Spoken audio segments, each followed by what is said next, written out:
Hi అండి, నేను మీ Shilpa Vinay. Welcome to Vinsy kitchen. ఈరోజు మనం బూడిద గుమ్మడికాయ వడియాలు, పక్కా కొలతలతో బూడిద గుమ్మడికాయ వడియాలు ఎలా పెట్టుకోవాలో చూద్దాము. ఇవే కొలతలండి, మీరు ఎప్పుడు చేసినా కానీ వడియాలు చాలా పర్ఫెక్ట్గా వస్తాయి. చాలా రుచిగా, చాలా గుల్లగా, చాలా అంటే చాలా బాగుంటాయి. నేను కూడా ఫస్ట్ టైమే చేస్తున్నానండి, మా అత్తయ్య గారు చెప్తుంటే చేస్తున్నాను. చూడండి ఎంత గుల్లగా ఉన్నాయి కదా. మరి ఇంకెందుకు ఆలస్యం, ఈ బూడిద గుమ్మడికాయ వడియాలు ఎలా తయారు చేసుకోవాలో చూసేద్దాం రండి. వడియాల కోసం లేత గుమ్మడికాయ కాకుండా ముదిరిన గుమ్మడికాయ తీసుకోవాలి. ఈ గుమ్మడికాయ వెయిట్లో వచ్చేసి 3 కిలోలు ఉందండి. చక్కగా ముదిరిన గుమ్మడికాయకి పైన ఈ విధంగా బూడిద ఉంటుంది. దీన్ని కొబ్బరి పీచుతో కానీ, అంట్లతో మీద ఉంటుంది కదా స్క్రబ్బర్, దాంతో కానీ బాగా రుద్దుతూ ఈ విధంగా బూడిదంతా పోయేలాగా శుభ్రం చేసేసుకుని తడంతా ఆరనివ్వాలి. తడి ఆరిన తర్వాత కాయని ఈ విధంగా పగలు కొట్టేసుకొని చిన్న చిన్న ముక్కలుగా కట్ చేసుకోవాలి. ఈ గుమ్మడికాయ కోసేటప్పుడు బాగా నీరు వస్తుందండి. కత్తిపేట కింద ముందు న్యూస్ పేపర్ వేసేసి దానిపైన ఒక కవర్ వేసేసుకోండి, క్లీనింగ్ ఈజీగా ఉంటుంది. మా అత్తయ్య గారు ఎప్పుడు వడియాలు పెట్టినా కానీ తనే వచ్చి కట్ చేసి ఇస్తుంది. చాలా చిన్నగా కట్ చేసి చూడండి, మరీ పెద్దగా కాకుండా మరీ చిన్నగా కాకుండా ఈ విధంగా కట్ చేసుకోవాలి. అలాగే గుమ్మడికాయలో ఉండే గింజల్ని సపరేట్ చేసేసుకోవాలి. ఇవి వేశారంటే వడియాల్లో మధ్య మధ్యలో గట్టి గట్టిగా తగులుతుంటాయి, గింజలు రాకుండా చూసుకోండి. ఇదే విధంగా కాయంతా కూడా ఈ విధంగా చిన్న చిన్న ముక్కలుగా కట్ చేసేసుకుని ఇందులో 1 టేబుల్ స్పూన్ కళ్ళుప్పు వేసుకోవాలి. మొత్తం ఈ వడియాలు చేయడానికి ఎంత ఉప్పు పడుతుందో నేను చివరిలో చెప్తాను. ఈ ఉప్పు అంతా కూడా ఈ ముక్కలకి బాగా పట్టేలాగా కలుపుకోవాలి.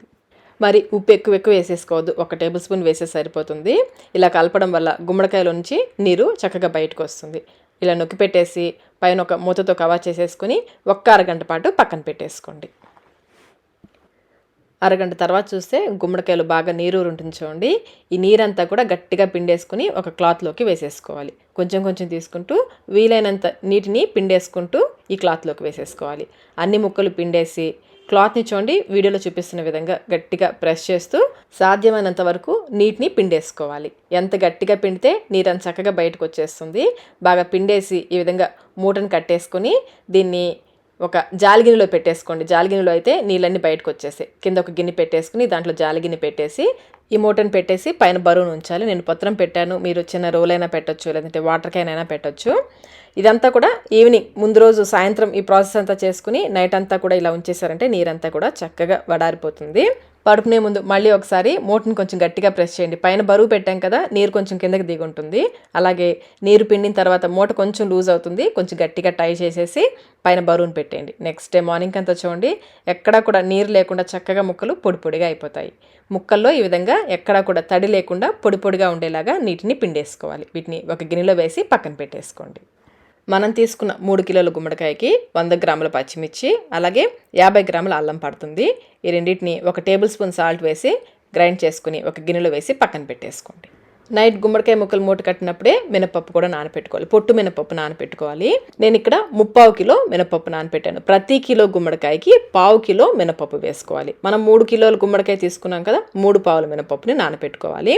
అయితే గుమ్మడికాయ వడియాలకి కొంచెం కొత్త పప్పు, కొంచెం పాతపప్పు వేసుకోవాలి. అచ్చంగా కొత్త పప్పు వేసామంటే మరి గుల్లగా వచ్చేసి విరిగిపోతాయి. అదే పాతపప్పు వేసామంటే కొంచెం గట్టిగా వస్తాయి. నేనైతే 1/2 కిలో కొత్త పప్పు, 1/4 కిలో పాతపప్పు వేసి నానపెట్టాను.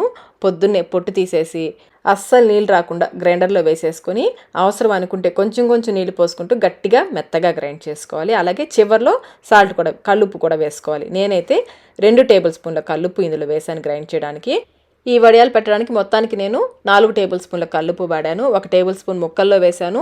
పచ్చిమిర్చి పేస్ట్లో 1 టేబుల్ స్పూన్ వేశాను. పిండి గ్రైండ్ చేయడానికి 2 టేబుల్ స్పూన్లు వేశాను. మొత్తం 4 టేబుల్ స్పూన్లు. వెయిట్లో వచ్చేసి 40 గ్రాములు, కప్ మెజర్మెంట్లో వచ్చేసి 1/4 కప్పు కల్లుప్పు. ఇప్పుడు ఈ మినపిండిలోకి మనం గ్రైండ్ చేసి పెట్టుకున్న పచ్చిమిర్చి అల్లం పేస్ట్ ఉంది కదా, అది వేసేసుకోవాలి. అలాగే 2 స్పూన్ల జీలకర్ర కూడా వేసుకొని అంతా ఒకసారి బాగా కలిసేలా కలుపుకోవాలి. ఈ పచ్చిమిర్చి పేస్ట్, జీలకర్ర మినపిండిలో బాగా కలిసేలా కలుపుకోవాలి. పిండిని చూసారు కదా, ఈ విధంగా గట్టిగా రుబ్బుకోవాలి, లేదంటే వడియాల పిండి లూజ్ అయిపోతుంది. అంతా బాగా కలిపేసుకొని ఒకసారి టేస్ట్ చెక్ చేసుకోండి. మీకు సాల్ట్ తగ్గినా, లేదంటే సాల్ట్ తగ్గితే సాల్టే వేసుకోండి, కలుపు వేయదు, కలవదు. అలాగే కారం తగ్గితే కొంచెం పచ్చిమిర్చి గ్రైండ్ చేసి వేసుకోవచ్చు. ఈ విధంగా బాగా కలిపేసుకొని మనం నీరు పిండిన ముక్కలు ఉన్నాయి కదా, గుమ్మడికాయ ముక్కలు, ఆ ముక్కల్ని కొంచెం కొంచెం వేసుకుంటూ ఈ పిండిలో బాగా కలిసేలా కలుపుకోవాలి. ముక్కల్లో కూడా అస్సలు నీరు లేకుండా పిండేసుకుంటేనే మనకి పిండి లూజ్ అవ్వకుండా ఉంటుంది. పిండి మనం గ్రైండ్ చేసుకున్న మినపిండి గట్టిగా ఉండాలి. అలాగే ముక్కల్లో కూడా నీరు లేకుండా చూసుకోవాలి. చూడండి, ముక్కలు మినపిండి అంతా బాగా కలిసేలా కలుపుకోవాలి. గుమ్మడికాయ వడియాలకి పిండి రెడీ అయిపోయింది. పిండి కన్సిస్టెన్సీ చూడండి, ఈ విధంగా కొంచెం గట్టిగా ఉండాలి. ఇప్పుడు మనం వడియాలు పెట్టేసుకుందాము. చేతిని కొంచెం తడుపుకొని మరీ పెద్ద పెద్దవి కాకుండా అలానే మరీ చిన్నవి కాకుండా చూడండి ఈ సైజు ఉండేలాగా పిండిని తీసుకోవాలి. ఒక క్లాత్ని, కాటన్ క్లాత్ అయినా పర్లేదు, సిల్క్ క్లాత్ అయినా పర్లేదు, తడిపేసి నీళ్ళన్నీ గట్టిగా పిండేసి ఎండలో వేసేసుకోండి. ఒక పొర మీద వేసేసుకొని ఒక్కొక్కటిగా వడియాలు పెట్టేసుకోవడమే. దగ్గరగానే పెట్టుకోవచ్చు, ఇవేమి స్ప్రెడ్ అవ్వదు కదా. దగ్గరగానే పెట్టేసుకుని ఎండలో ఆరబెట్టుకోవాలి. ఒక రోజంతా ఎండలో ఆరిన తర్వాత రెండో రోజు రెండో వైపు తిప్పి ఎండబెట్టుకోవాలి.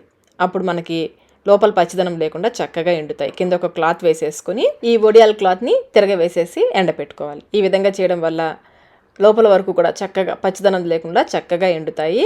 బాగా ఎండ ఎక్కువగా ఉంటే 2 రోజుల్లో ఎండిపోతాయి, లేదంటే 3 రోజులు పడుతుంది ఎండడానికి. బాగా ఎండిన తర్వాత ఎక్కడ పచ్చిదనం లేకుండా ఎండిన తర్వాత నిదానంగా వడియాల్ని సపరేట్ చేసుకోవాలి. క్లాత్ని తడపకూడదు. మినప వడియాలకు కానీ గుమ్మడి వడియాలకు కానీ క్లాత్ తడిపి తీయకూడదు. క్లాత్ తడిపేయమంటే వడియాలు పాడైపోతాయి. తడపకుండా నిదానంగా తీసుకోవాలి. చూడండి, వడియం పట్టుకుని క్లాత్ని లాగితే ఈజీగా వస్తుంది. వడియం లాక్కండి, క్లాత్ని లాగితే చక్కగా వచ్చేస్తుంది. ఈ విధంగా వడియాలన్నీ ఒలిచేసుకొని మళ్ళీ వీటిని ఒక రోజంతా ఎండలో ఎండపెట్టేసుకోండి. మీకు 1 year వరకు, సంవత్సరం పాటు పాడవకుండా నిలువ ఉంటాయి. మధ్యలో పురుగు పట్టకుండా ఎండలో పెడుతూ ఉంటే మీకు ఇవి 1 year పాటు నిలువ ఉంటాయి. అంతేనండి, గుమ్మడికాయ వడియాలు రెడీ అయిపోయాయి. ఎన్నో ఏళ్ళ నుండి ఫాలో అవుతున్న రెసిపీ అండి ఇది. మా అత్తయ్య గారి రెసిపీ. చూడండి ఎంత బాగా వచ్చాయి కదా వడియాలు. ఒక్క వడియం కూడా విరిగిపోదండి, చక్కగా పర్ఫెక్ట్గా వస్తాయి. కొన్ని వడియాలని వేయించి చూద్దాము.